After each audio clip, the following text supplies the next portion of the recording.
A ver, el tema que hoy nos ocupa, vámonos a lo sustantivo, que es a lo que realmente ustedes vinieron. El tema del control de convencionalidad. Déjenme empezar mi exposición con algo que es muy obvio, con algo que pudiera parecer un tanto superfluo y que sin embargo tiene una importancia radical y meridiana para el derecho mexicano. Es la siguiente afirmación: los tratados se firman para ser cumplidos. Los tratados se firman para ser cumplidos. Incluso hay una máxima que viene precisamente del derecho romano, una máxima latina que lo expresa muy bien. Ustedes la han de haber escuchado en varias de sus materias. Pacta sunt servanda. Pacta sunt servanda. Si uno firma un convenio, si uno firma un acuerdo, hay que cumplirlo. Dirán ustedes, bueno, ¿y ahí dónde está la novedad o qué es lo importante? Es la entrada para reflexionar sobre control de convencionalidad, porque en México hemos firmado prácticamente todos los tratados internacionales de derechos humanos que hay en el mundo. Todos los que hay los hemos firmado. La pregunta importante entonces es: ¿ustedes creen que así como nosotros tenemos una gran vocación diplomática de participación en el orden diplomático internacional de firma de tratados, creen que igualmente estamos comprometidos en su cumplimiento? ¿Creen que se aplican los tratados en la realidad jurídica mexicana, en el día a día de nuestros tribunales, en nuestras juntas de conciliación, arbitraje, en nuestras agencias del Ministerio Público? Exacto. Exacto. La respuesta que ustedes acaban de dar es la respuesta correcta. Los tratados no se aplican. Me llevaría mucho tiempo, más del que tengo disponible, exponer las razones por las que no se cumplen. Pero ya que estamos en un aula universitaria, ya que están aquí presentes, lo sé, varios profesores, y dado que todos y todas nosotros somos universitarios, mencionaré un factor. Un factor por el cual no se cumplen o no se cumplen en el grado que sería deseable los tratados internacionales, particularmente en materia de derechos humanos de México, porque no se conocen. Porque no se conocen. ¿Y por qué no se conocen? Pues no se conocen en parte porque no se explican en las escuelas y facultades de Derecho.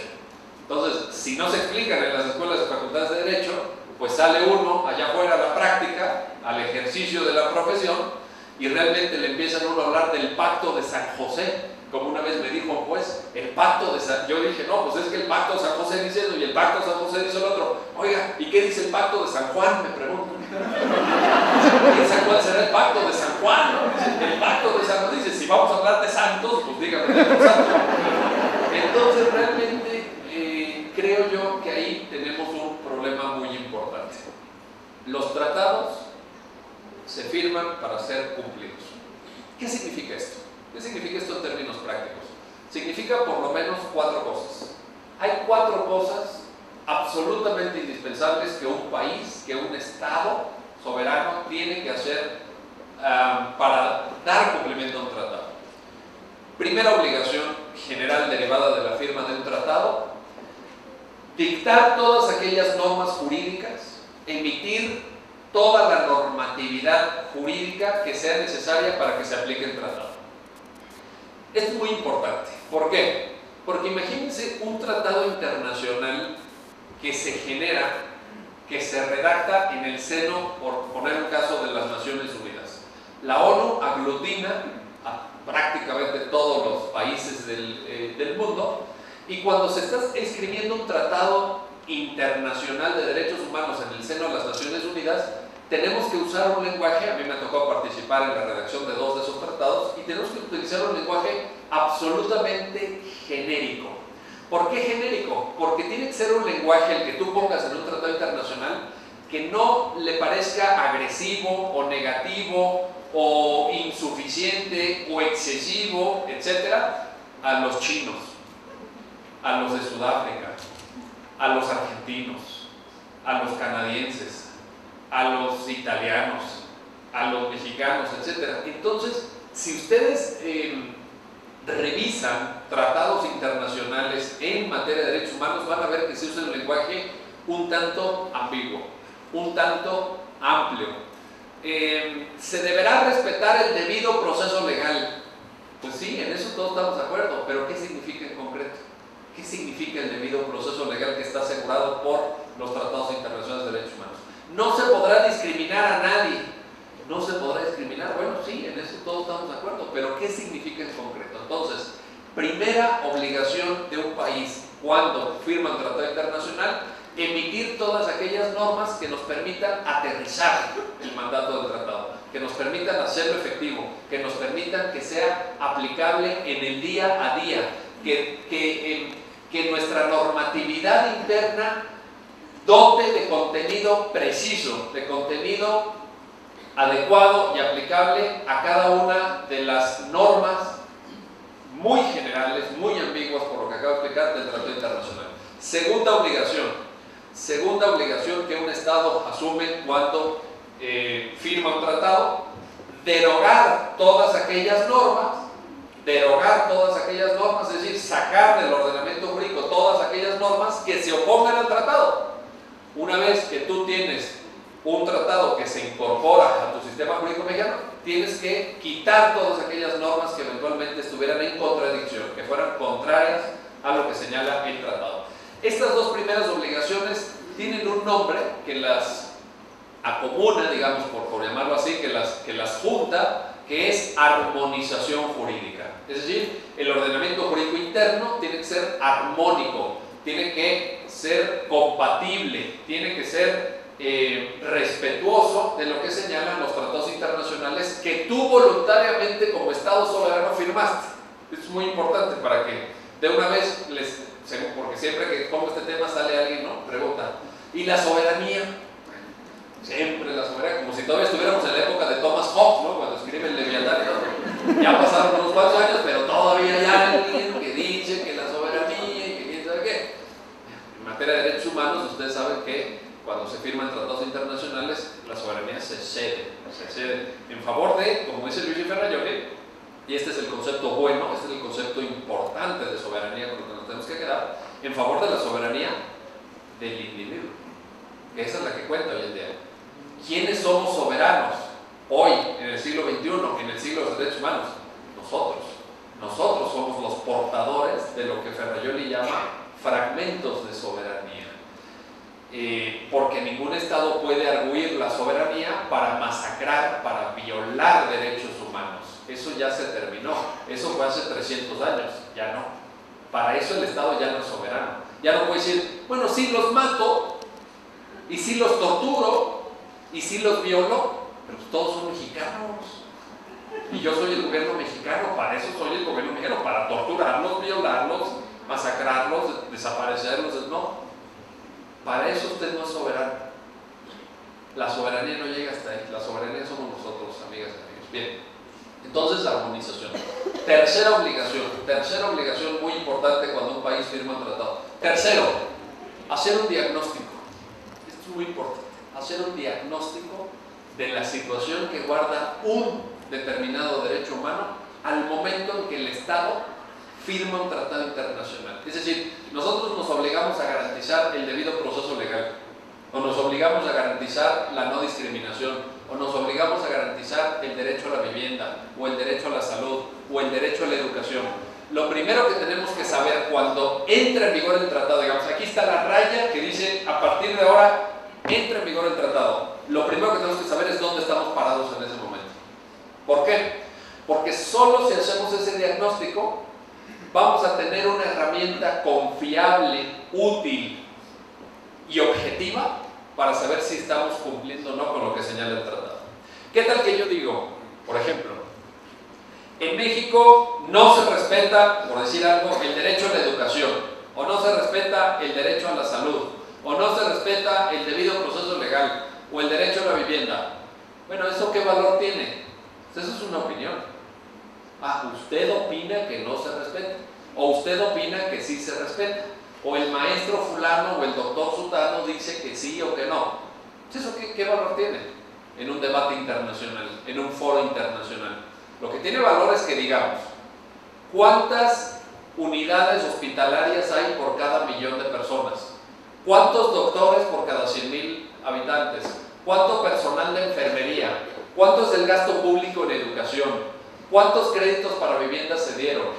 Eso es medir en concreto los derechos. Medir en concreto los derechos. Lo demás es puro rollo. Lo demás son puras opiniones para tomar café. Oye, en México no se respeta tal derecho humano. Pues sí, te sirve para platicarlo ahí, ¿verdad? El sábado en la comida, nada más. Necesitamos tener un diagnóstico certero que nos permita ubicar en la entrada en vigor del tratado dónde estamos situados. Y eso le va a dar mucho sentido. No sé si han visto que en nuestra Constitución, el artículo 1, párrafo 3, dice que uno de los principios de los derechos humanos es el principio de progresividad. Progresividad en los derechos. ¿Qué significa? Que respecto de los derechos no podemos dar pasos atrás. Respecto de los derechos tenemos que ir para adelante. Tenemos que ir progresando en el uso y disfrute de los derechos. Pregunta: ¿cómo vamos a saber si cumplimos o no con el principio de progresividad si no tenemos un diagnóstico? No, ¿qué tal que yo les digo cada 5 años? Es que avanzamos. Sí, pero avanzamos respecto de dónde. No, es que ahorita ya hay tantos estudiantes en las universidades. Sí, pero ¿cuántos había hace 5 años? ¿Cuántos había hace 10 años? ¿Cuántas universidades había? ¿Cuántas tenemos ahorita? ¿Cuántas funcionan bien? ¿Cuántas no funcionan bien? ¿Con qué nivel salen los egresados? ¿Cuánto es nuestra eficiencia terminal? ¿Cuánto aprenden? ¿Sirve lo que aprenden? ¿No sirve lo que aprenden? ¿Les sirve para conseguir mejores trabajos? ¿Les sirve para tener un conocimiento más aplicado? ¿O les sirve para tener un papelito?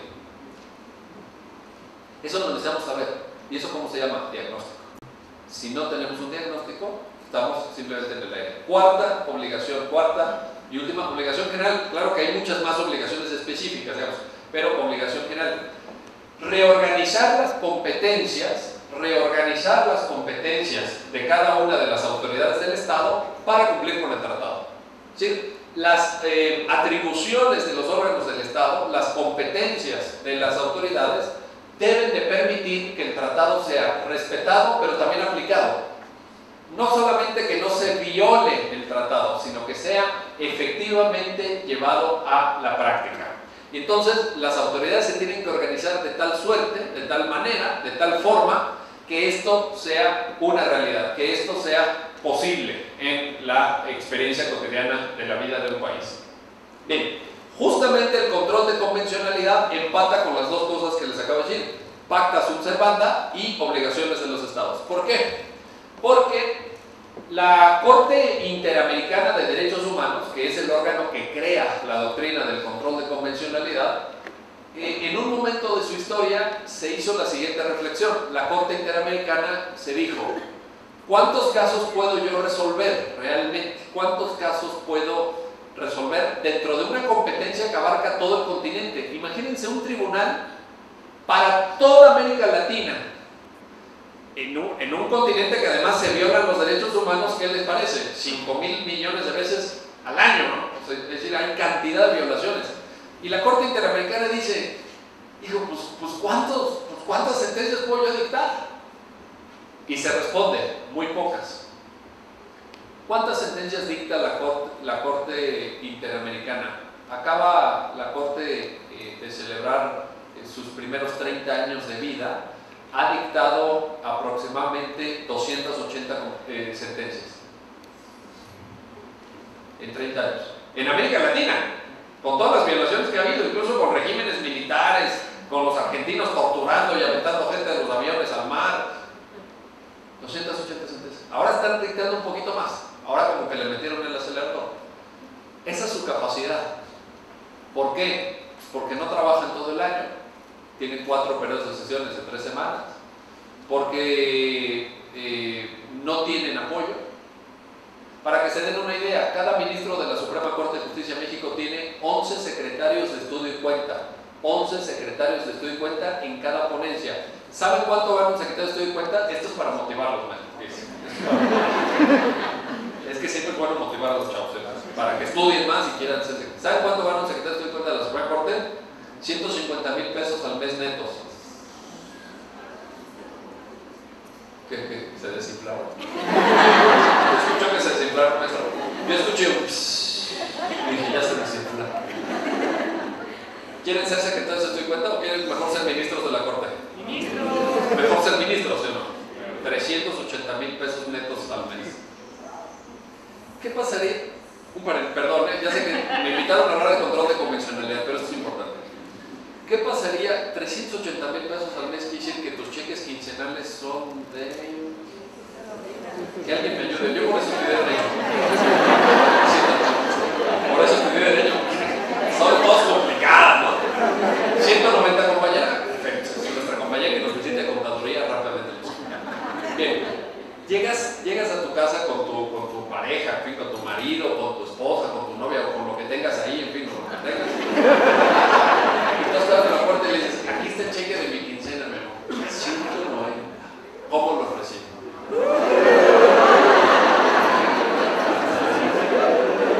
¿Sí o no, compañeros? ¿Sí o no? O sea, en cambio llegas con tu cheque de la quincena de la UNAM. Está mi cheque de 8,000 pesos, compañero. Ni te saluda, ¿no? Ni te saluda. Dice, no, pues ahí está la cena. Son cosas que nosotros tenemos mucho amor a nuestra alma mater, echamos muchas ganas, ¿verdad? En fin, pero así está la cosa. Bueno, esto es para motivarlos. Tienen que estudiar, tienen que ir haciendo ahí su currículum, sus relaciones políticas también, porque no llegan los mejores, pero sí los más conectados, ¿no? Entonces, ¿se están aburriendo mucho?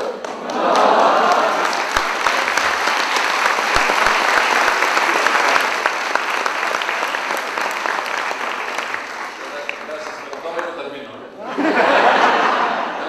¿Puedo hablar más o no? Gracias. Entonces, bueno, se cierra el paréntesis. La Corte Interamericana dice, ¿cómo puedo yo dar cuenta de tantas violaciones? No puedo. Materialmente no puedo, no tengo recursos humanos, no tengo tiempo, no tengo capacidad. Entonces, la Corte crea la doctrina del control de convencionalidad para ser corresponsables en el plano interno a los estados que firmaron la Convención Americana de Derechos Humanos, el llamado Pacto de San José. Se llama Pacto de San José, se le conoce coloquialmente como Pacto de San José, porque se firma en la capital de Costa Rica en 1969. Se crea, mejor dicho. Las firmas llegaron posteriormente. Entonces, los países signatarios del Pacto de San José, esto es de la Convención Americana de Derechos Humanos, se tienen que hacer cargo, dice la Corte Interamericana, de llevar a cabo control de convencionalidad. ¿Cuál es el razonamiento jurídico? El argumento jurídico es muy importante que ustedes lo sepan.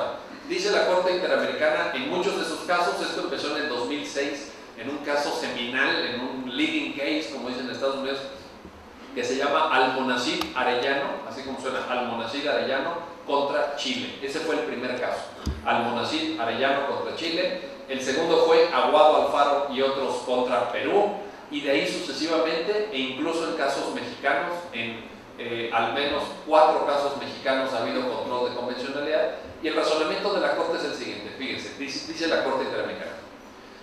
A nivel interno, hay una cosa que se llama control de constitucionalidad. Ojo, control de constitucionalidad. ¿Qué supone el control de constitucionalidad? Ese todas y todos nosotros lo sabemos, porque eso lo manejamos cotidianamente. Significa que tú vas a contrastar las normas de tu sistema jurídico interno con la Constitución. De tal suerte que si una ley, que si un reglamento, que si un decreto, que si una norma oficial mexicana, lo que sea, va en contra de la Carta Magna, es inválido y nulo ese acto jurídico. Eso se llama control de constitucionalidad. No lo inventaron porque hay antecedentes, pero le dieron un buen empujón en 1803, en febrero de 1803, cuando el gran juez, el más grande juez de toda la historia de Estados Unidos, que fue John Marshall, dictó una sentencia emblemática, la sentencia más importante de la historia del Estado Constitucional, una sentencia que ningún estudiante de Derecho debe dejar de leer antes de terminar la carrera: Marbury versus Madison. Marbury versus Madison. En 1803, John Marshall escribió en Marbury versus Madison: una ley que vaya en contra de la Constitución es nula. ¿Y a quién le corresponde?, se preguntó Marshall en Marbury versus Madison 1803. ¿A quién le corresponde determinar que una ley va en contra de la Constitución? A los jueces. A los jueces. Con lo cual estableció dos de las principales columnas vertebrales del Estado constitucional. Uno, la Constitución es la norma suprema. Ningún acto puede ser contrario a la Constitución, supremacía constitucional. Dos, control judicial. Control judicial de la constitucionalidad. En el curso del desarrollo de la doctrina del control de convencionalidad, la Corte Interamericana afirma dos principios que son absolutamente medulares y que ustedes deben de conocer. Primero, el control de convencionalidad se tiene que ejercer de oficio. De oficio. ¿Por qué? Porque la obligación de cumplir con lo que señala el tratado corresponde al Estado. Fíjense bien, esto es muy importante, porque luego nuestra Suprema Corte, como lo voy a referir enseguida, lo recoge en los mismos términos. ¿Quién tiene que cumplir con un tratado internacional? El Estado. Y el Estado no puede decir, bueno, yo apliqué el Código Penal del Estado de México en vez de aplicar la Convención Americana de Derechos Humanos porque las partes no me lo hicieron valer. Ay, hombre, qué abogados tan malos, hombre, lo hubieran citado, yo lo hubiera aplicado el tratado, yo lo hubiera respetado si las partes lo hubieran hecho valer. ¿Es una buena excusa? No es una buena excusa. ¿Por qué? Porque la obligación es del Estado. La obligación es del Estado. Entonces, si los abogados conocen o no conocen el Pacto de San José, si los abogados lo citan o no lo citan en sus escritos, en sus alegatos, en su argumentación, eso es problema de los abogados. Y eso no exime ni excluye la obligación del Estado de cumplir con el tratado. ¿Sí me explico? Entonces, primera característica, es de oficio. Aunque no te lo pidan las partes en un juicio, aunque no lo hagan valer en su argumentación los abogados, el Estado tiene que cumplir con el Tratado Internacional. Segunda característica, la competencia para llevar a cabo control de convencionalidad, dice la Corte Interamericana, corresponde a todos los jueces. Corresponde a todos los jueces. Con lo cual, genera un mecanismo desconocido en México, pese a que según yo estaba contemplado en la Constitución del 17, pero la Corte lo había negado, en una mala interpretación, una jurisprudencia inconstitucional, pero genera un mecanismo muy interesante, de acuerdo con el cual el control de convencionalidad se tiene que ejercer desde la primera instancia. Desde la primera instancia.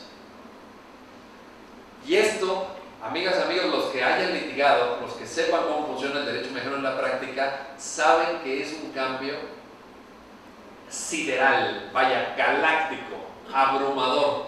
¿Por qué? Porque nosotros litigábamos en primera y en segunda instancia, es decir, ante Poder Judicial local, con legalidad. Si tú ibas a un juicio de alimentos, a un juicio de divorcio, a un juicio penal por robo, por violación, por homicidio, etc. Y en primera y segunda instancia, tú como abogado trabajabas con la ley y el juez trabajaba con la ley. Tú ibas al despacho del juez y el juez en su despacho tenía su código penal y su código de procedimientos penales. Oiga, ¿y la Constitución? No, eso no. Oiga, ¿y el Tratado Internacional? No. ¿Y en dónde sacabas tú los argumentos propiamente de derechos humanos y los argumentos propiamente de tratados y los argumentos de constitución? En el amparo. ¿Qué quiere decir esto en términos prácticos? Que había una separación rígida entre legalidad, primera, segunda instancia, o poder judicial local, digamos, y constitucionalidad, convencionalidad. Amparo. Amparo. Eso era antes. Ahora, ¿cómo funciona? A partir de lo que dice la Corte Interamericana. Ahora dice, todos los jueces le tienen que entrar al control de convencionalidad. Con lo cual, nosotros podemos hacer valer un tratado de derechos humanos y podemos hacer valer la Constitución desde la primera instancia. Desde la primera instancia. Y tienen los jueces que hacerse cargo de esos argumentos. Yo me acuerdo que recién egresado de la carrera, alguna vez que llevé muy jovencito, todavía algún juicio, fui con el juez, le dije, ya saben, ¿no? El típico alegato de oreja, pide cita con el juez, vas a verlo, y le dije, pues ya le eché mi rollo, porque pues, yo desde entonces ya sabía que me quería dedicar a derecho constitucional, le eché mi rollo y todo eso, juez de primera instancia se me quedó viendo y me dijo, pues se ve que usted es muy estudioso. Y todo eso que me cuenta, pues, suena interesante. Pero a mí no me interesa, porque eso lo tiene que usted hacer valer en el amparo. Todo eso de la constitucionalidad y del derecho humano, todo eso, ¿tiene algo que decirme sobre el código? ¿Sobre la ley tiene algún alegato, algún argumento? No. Perfecto. Adiós. ¿Listo? No querían entrarle los jueces de primera y segunda instancia. No le entraban. ¿Y ahora qué pasa? Que ahora sí que, como yo les digo, me los llevaron a mi terreno, porque ahora un juez de primera instancia que resuelva en materia penal, en materia civil, etcétera, tiene que ser, además de civilista o penalista, constitucionalista, porque la Corte Interamericana les aventó la boleta. ¿Cómo llega todo esto a México? ¿Cómo llega todo esto a México? Pues bien, la Corte Interamericana de Derechos Humanos resuelve en el 2009 un caso que se llama Rosendo Radilla Pacheco contra México, el llamado caso Radilla, que es un caso de desaparición forzosa. Es decir, en 1974 estaba este señor allá en la Sierra de Guerrero, era un activista, defensor de derechos humanos, en 1974, Rosendo Radilla Pacheco precisamente, y no se ha aclarado, porque esa es la verdad, no se ha aclarado, pero se supone que fue víctima de una desaparición forzada. Es decir, llegaron y lo levantaron, en términos periodísticos, fue un levantón. Nunca apareció su cadáver, a la fecha no ha aparecido, no se sabe dónde están sus restos. El caso, después de muchos años, llega a la Corte Interamericana, y la Corte Interamericana condena al Estado mexicano. La sentencia del caso Radilla es condenatoria para México, y de las cosas que dice, entre otras cosas, es que se tiene que llevar a cabo control de convencionalidad. Sale la sentencia, ahora les voy a explicar cómo estuvo bien la película, porque muchos no la conocen, ahí les va. Sale la sentencia, y toda sentencia internacional llega al Estado contra el cual se dicta a través de vía diplomática, es decir, se la notifican oficialmente a Cancillería, Secretaría de Relaciones Exteriores. Entonces llega a Secretaría de Relaciones Exteriores, que tienen muy buenos abogados, que tiene un departamento jurídico muy bueno en nuestra Cancillería, y entonces empiezan a leer la sentencia y se dan cuenta que en una parte de la sentencia la Corte Interamericana hacía referencia al trabajo de los jueces a propósito de control de convencionalidad, y dicen los abogados de Relaciones Exteriores con muy buen tino, dicen, oye, aquí dice que el Poder Judicial tiene que hacer esto y esto, pero nosotros somos el Poder Ejecutivo. Nosotros no les podemos mandar a los jueces qué hacer y qué no hacer. Ellos son un poder independiente, son un poder autónomo. ¿Qué hacemos? Pues yo me imagino la conversación entre los abogados. Oye, ¿qué hacemos? No sé, pues es que nunca había llegado. Oye, en la facultad no te dijeron. No, me dijeron. Pues tu maestro de Derecho Internacional Público, no. Pues ahí dice Poder Judicial, sí, pues mándaselo al Poder Judicial, sí, pero ¿a dónde? Porque el Poder Judicial son muchos tribunales, son muchos juzgados. ¿A qué juzgado lo mando? Pues mira, para no darle, mándalo hasta arriba, ¿no? ¿Y dónde está hasta arriba? Pues al presidente de la Corte. Se lo mandan al presidente de la Corte. El presidente de la Corte recibe la notificación, dice, mire, aquí hay una sentencia que dice que ustedes tienen que hacer esto, que tienen que hacer lo otro. Y el presidente de la Corte dice, ¿y esto qué? Que nunca había llegado una sentencia así. Entonces dice el presidente de la Corte, bueno, nosotros conocemos, pues ¿de qué conocemos aquí en la Corte? Pues de amparos, de acciones de inconstitucionalidad, de controversias, de inejecución de sentencias de amparo o de autos de suspensión. Pero esto, ¿cómo se aplicó? ¿Esto es un proceso? ¿No es un proceso? ¿Cuál es la parte de qué hago? Y entonces, en esa duda, pues, ¿cómo se resuelven las cosas? A la mexicana. ¿Y cómo se llama? Se abre un expediente varios. ¿Expediente varios qué significa? Cualquier cosa que no quepan los demás. Sí, no es un amparo, no es una controversia constitucional que llevan un número de expediente secuenciado, obviamente. Aquí no sabían qué hacer, abre el expediente varios. Este número lo tienen ustedes que saber, lo tienen que saber de memoria incluso. Expediente varios 912, diagonal 2010. Expediente varios 912, diagonal 2010. ¿Por qué? Porque es la sentencia de la Suprema Corte de Justicia de la Nación que introduce por parte de nuestro máximo tribunal, por parte de nuestra Suprema Corte de Justicia de la Nación, el control de convencionalidad de México. Es decir, ya lo había dicho la Corte Interamericana, pero en 912 lo que hace es traer el control de convencionalidad a México y reafirma las dos características. La Suprema Corte señala: uno, el control de convencionalidad es de oficio. Dos, el control de convencionalidad le corresponde hacerlo a todos los jueces, abandonando una jurisprudencia en sentido contrario de que tenía 70 años. 70 años que había dicho: solo nosotros en el Poder Judicial Federal ejercemos control de constitucionalidad o de convencionalidad. Solo nosotros. Entonces ahora con la 912 cambia. Con la 912 deja atrás esa jurisprudencia y dice: todos le tienen que entrar.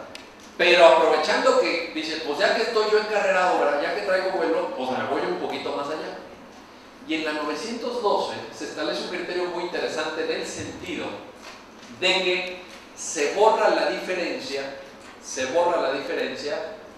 o la distancia, como ustedes lo quieran concebir, entre constitucionalidad y convencionalidad.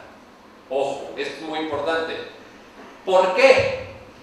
Porque entre que se dicta Rosendo Radilla Pacheco y se dicta la 912, ocurre un hecho absolutamente toral para el sistema jurídico mexicano, que es la reforma constitucional en materia de derechos humanos, del 10 de junio del 2011.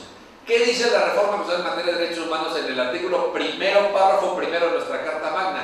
Que nosotros tenemos todos aquellos derechos que nos reconoce la Constitución y los tratados. Entonces, ¿qué quiere decir? Que hoy en día los tratados internacionales en materia de derechos humanos en México, me gusta decirlo con esta frase, que me parece que es una frase que todas y todos deben de conocer, que es la siguiente: los tratados internacionales en materia de derechos humanos en México son Constitución. Son Constitución. No me pregunten: oye, pero están por arriba, están por abajo, aquello de la pirámide kelseniana. Adiós. Se terminó la pirámide kelseniana. ¿Qué tenía en la cúspide de la pirámide kelseniana? Cero, se terminó, ya no más. La pirámide kelseniana van y la tiran a la basura. Si se entiende la introducción, la tiran a la basura. Si su profesor les reclama, dicen que yo lo dije. Punto. ¿Por qué? Porque hoy en la cúspide del sistema jurídico mexicano pregunta: ¿está la Constitución solita? No. Según dice la Suprema Corte, no es una opinión de un académico, de un teórico. Dice, la Suprema Corte dice: están cuatro cosas hasta arriba. El máximo nivel jerárquico de nuestro sistema jurídico mexicano está integrado por la Constitución, la jurisprudencia del Poder Judicial Federal que interpreta la Constitución, es decir, que realmente le da contenido, sentido interpretativo y hermenéutico. 3, los tratados internacionales de derechos humanos. Ya llevamos 3. 4, la jurisprudencia de la Corte Interamericana de Derechos Humanos, que naturalmente interpreta esos derechos y le da contenido a esos derechos. Entonces, aquella visión piramidal del sistema jurídico mexicano, adiós, ya no existe más. Ojalá que nuestros maestros se actualicen. Yo no lo sé, pero ojalá. No sé si hay maestros aquí de introducción a estudio en Derecho y si les caiga bien este comentario, ¿no? Esa parte necesitamos actualizar. Bien, entonces, 912. Y luego, así llega pues a México y así se empieza a desarrollar. Y luego viene otra sentencia que de la Suprema Corte, del Tribunal Pleno de nuestra Suprema Corte, que añade todavía un elemento más importante, que es la contradicción de tesis. Esta la deben de conocer y la deben de leer todos los abogados de este país, porque es para mí la sentencia más importante de nuestra Suprema Corte en los últimos 50 años. Si me dijeran, escoge una, de todas las que dicta la Corte, dicta aproximadamente 6,000 al año, para que se den una idea, yo escogería esta. Contradicción de tesis 293, diagonal 2011. Está el texto completo en mi página web, sé que muchos de ustedes que me siguen en Facebook y en Twitter consultan mi página. Ahí está en mi página web, lo pueden buscar. Ahí encuentran todo con los votos particulares, con todos los votos concurrentes, etc. Es una sentencia absolutamente medular que ratifica el criterio del expediente Varios 912, ratifica, pero da un paso más allá, porque la contradicción de tesis 293 ahora afirma que toda la jurisprudencia de la Corte Interamericana de Derechos Humanos es obligatoria para México y para todos nuestros jueces. Entonces este es un paso muy importante, porque nosotros no nada más debemos de conocer los tratados, sino la jurisprudencia. Esto es el control de convencionalidad, y esto es de lo que vine a hablarles hoy en la mañana. Bueno, en la tarde ya, perdón. Yo quiero terminar con esto. Llevo 43 minutos. Quiero establecer un diálogo con ustedes, si me lo permite el maestro, con la longitud que ustedes estimen y sea posible, por supuesto. Pero antes de terminar, quiero cerrar con la siguiente reflexión, que es muy importante. Según la página web de la Suprema Corte, que yo creo que algo han de saber, ¿verdad?, sobre estos asuntos, México ha firmado 173 tratados internacionales en materia de derechos humanos. Es más, lo voy a decir de una forma distinta porque quiero ser muy preciso. México ha firmado 173 tratados internacionales que contienen derechos humanos. Que contienen derechos humanos. Que no es lo mismo que tratados internacionales de derechos humanos. Bien, luego se los explico. Entonces, el gran reto aquí es, uno, conocer esos tratados. Yo pienso, seguramente ahorita en el turno de preguntas me van a corregir si me equivoco. Yo pienso que todavía en la mayor parte de escuelas y facultades de Derecho, incluyendo las de nuestra Universidad Nacional, no se enseñan cómo deben ser estos tratados. Yo no puedo hablar por ustedes, las generaciones más jóvenes, pero sí puedo hablar por mi generación. Yo soy generación 90-94 de la Facultad de Derecho de la UNAM, Ciudad Universitaria, turno matutino. Y en toda mi carrera, créanme que tomé con los número uno, con los mejores profesores. Antes le decíamos las vacas sagradas, no sé ahorita. Ahorita cómo se diga. También igual, lo mismo, o sea, no hemos cambiado. Antes le decíamos las vacas sagradas, ¿no? Y los veíamos ahí caminando por la explanada, etc. Y entonces yo tomé con los mejores, con los números uno, ¿sí? Realmente me siento muy, muy orgulloso de mis maestros. Pero les quiero decir que en toda la carrera, oigan esto, en toda la carrera, me enseñaron solamente 2 tratados internacionales. La Convención de Viena sobre Derechos de los Tratados, la general, la del 69, ¿no?, que dice quién firma un tratado, las fuentes de derecho internacional público, lo de la costumbre internacional, etc. Y la Convención de Viena sobre relaciones consulares, una de las 3 razones por la que Florence Cassel salió del reclusorio de Tepepan, porque le violaron en su juicio la Convención de Viena sobre relaciones consulares. Fueron los únicos 2 tratados internacionales. Dice, oiga, ¿y el Pacto San José?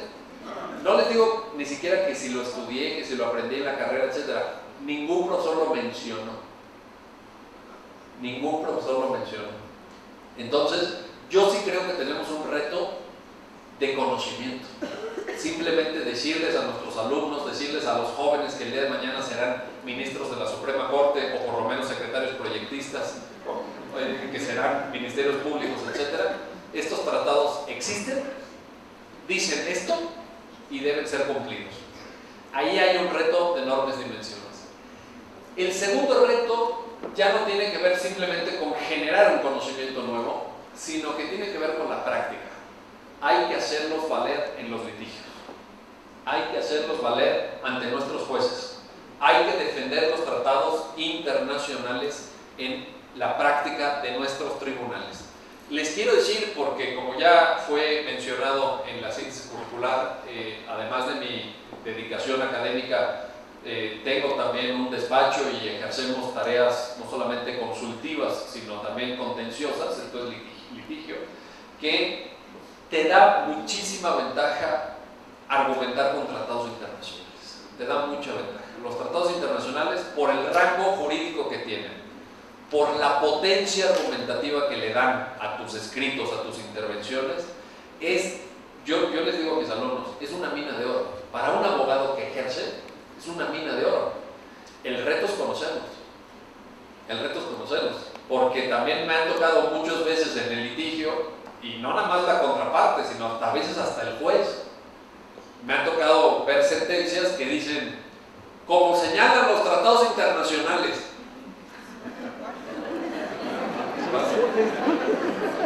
O como dicen los tratados internacionales en materia de derechos de las mujeres o derechos de los niños o género. Ahora está muy de moda género, por ejemplo. Yo doy muchos cursos sobre género, derechos de mujer, y te citan de repente, los tratados internacionales en materia de género dicen que deberíamos de resolver este caso así. Sí, pero ¿qué tratado?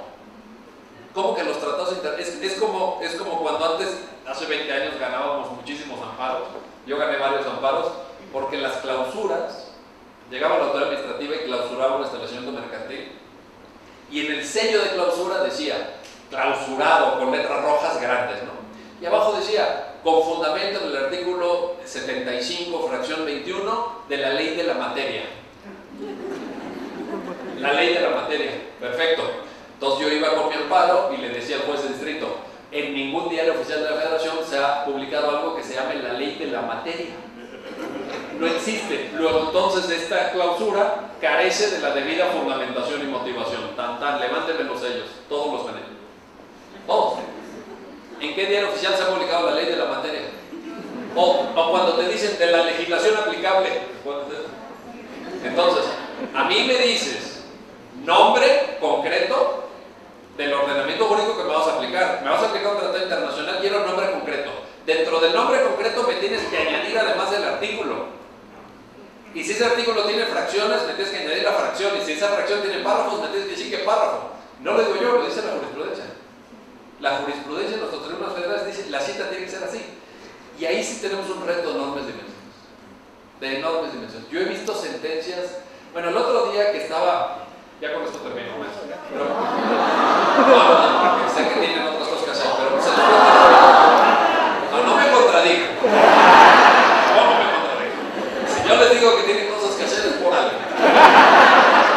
Entonces, el otro día estaba yo en Veracruz dando un curso de control de convencional a todos los jueces y magistrados. Me los juntaron ahí en un auditorio enorme en Jalapa, eran 400. Todo el poder judicial del estado de Veracruz estaba tomando el curso 3 tardes. Llego a dar mi curso el último día ya, estaba yo muy contento, iba entrando al auditorio y un juez me recibe ahí, me dice, oiga doctor, tiene un minuto y ya tengo que empezar, pero bueno, a ver, si es que todo eso que usted nos está explicando, pues yo ya lo sabía. Y no solo lo sabía, sino que yo ya lo aplico, me dice, oiga, pues qué buena noticia, me da muchísimo gusto, lo felicito. Es más, aquí le traigo la prueba.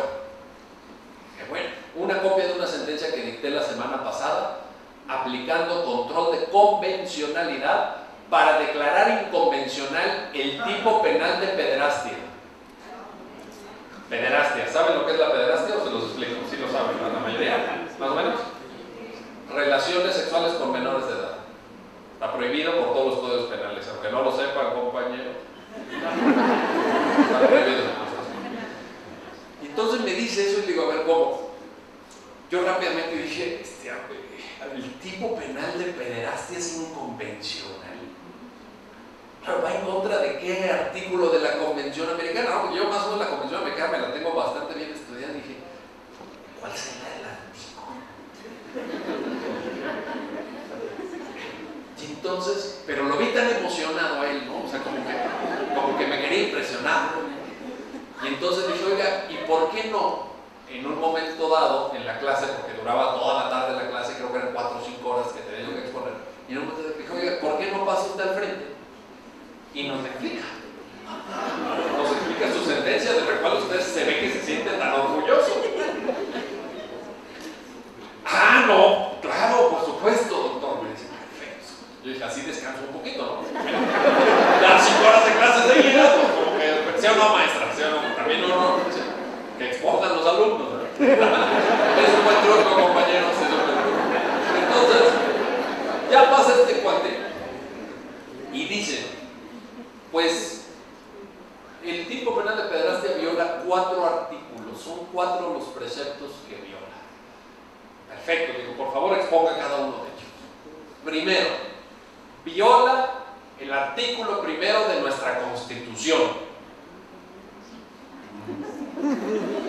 Dije, pero qué párrafo, ¿no? Yo inmediatamente, porque el artículo primero me lo sé, pero hasta de memoria. Dije, pero qué. Y le dije, oiga, ¿qué párrafo? Ahí donde dice que los derechos humanos. ¿Cómo que los derechos? Sí. Ahí dice que tenemos derechos humanos, ¿sí o no, doctor? Sí. Primer artículo. Dije, bueno, pues eso como que no. Segundo artículo, otro de la Constitución, el artículo cuarto, viola el artículo cuarto. El artículo cuarto, claro que tiene muchos párrafos, cada semana le agregan un nuevo párrafo. Tiene muchos párrafos, muchos derechos. Dije, ¿pero qué párrafo exactamente? Me dice, ahí, doctor, donde dice que el varón y la mujer son iguales ante la ley. No, fíjense en el razonamiento. El tipo penal de pederastia que dice que tú no puedes tener relaciones sexuales con menores, viola el artículo. Bueno, luego el tercero era un artículo de la Convención para prevenir la discriminación contra la mujer, que igual decía que no se puede discriminar a la mujer, que no sé qué, o sea, pura cosa genérica, completamente desvinculada del tipo penal concreto. Y el cuarto era, creo que es el artículo 23 o el 24 del Pacto Internacional de Derechos Civiles y Políticos, que dice que tenemos derecho al matrimonio. Dice, ahí está. Tenemos derecho al matrimonio. Digo, ¿y dónde está la inconveniencia? ¿Sí me explico? Pero porque además, antes de que él expusiera en público y todo, me había dicho, pues le quiero además decir, y me dice todavía, y sé que se va a sentir muy orgulloso de nosotros, que gracias a esta interpretación y gracias al control de convencionalidad hemos sacado de la cárcel a más de 2,000 pederastas.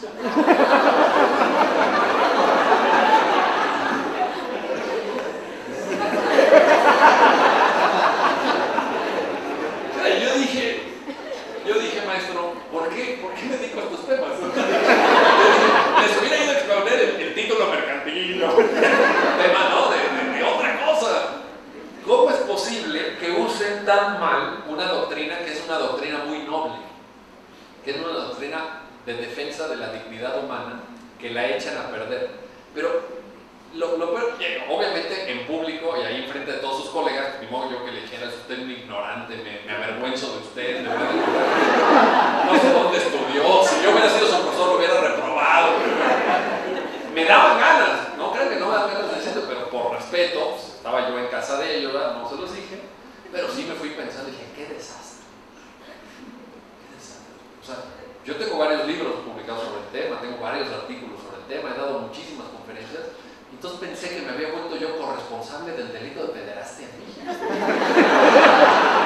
Yo me sentí, iba yo en el camión de regreso a Tlapa, angustiado, ansioso, porque dije, claro, me voy a dedicar al derecho fiscal, esto ya se está convirtiendo en un negocio. Porque además le dije al juez, porque el juez me dice, no, es que, ya saben, típica conversación entre hombres, en donde por lo menos uno de los que conversa es un macho, ¿no? Es un machista de esos así, me dice, es que esos tipos penales los usan las mujeres para fregar a los hombres. Sí, niñas de 15, 16, 17 años se acuestan con hombres mayores de edad y luego los chantajean. Le dicen, si no me das tanto, voy a la agencia del MP, te acuso de pederasta y vas para adentro. Entonces, nosotros, gracias al control de convencionalidad, estamos evitando eso. Y le dije, me daban ganas de irme en ese momento, pero yo suelo ser educado, en fin, y entonces le dije, oiga, juez, ¿y usted piensa que, digo, en esa lógica, porque luego les dicen, ya que está dentro el sujeto, le dicen, bueno, pero si te casas, te perdono. Si te casas, te perdono. Entonces también, ahí venía lo del derecho al matrimonio, ¿no? El derecho al matrimonio, porque entonces ni modo que te cases con alguien que está preso, entonces lo sacas y te casas. Y yo le dije, ingenuo de mí, todavía le dije, oiga, ¿y usted cree que habría algún límite inferior en cuanto a la edad de la víctima para propiciar este tipo de acuerdos de que te perdono si te casas, etcétera. Digo, porque yo pienso, ¿verdad? A lo mejor una chica de 17, pues más o menos puede saber qué está haciendo, pero una chica de 12, entonces yo dije, para usted, señor juez, ¿cuál sería el límite inferior para propiciar este tipo de cuestiones o de soluciones? Se me quedó viendo. Qué buena pregunta.